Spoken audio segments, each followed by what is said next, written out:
Science is not an absolute truth, and it's not a religion either. It's not a tool to disprove God, and I'll explain why logically. Science is something that is fallible.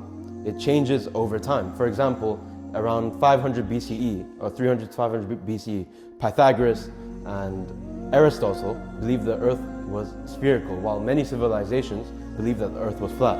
So as you can see, science is something that changes over time, and it is not an absolute truth. What the scientific method is that we test what is observable. So first of all, it cannot account for what is non-observable. So what is non-observable falls out of science, and it doesn't mean it's false. It means it can't be observed or tested. The reason why I'm mentioning this is because in my discussions with people who do not believe in God, they fall upon the fact that science tells us that God doesn't exist.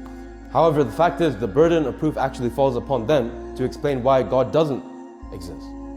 The majority of the world actually does believe in God.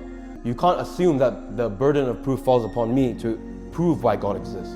Well, that is a valid question to ask, but you can't come from a place where it's as if you are in the absolute truth and that you know the objective truth, because it is all theoretical.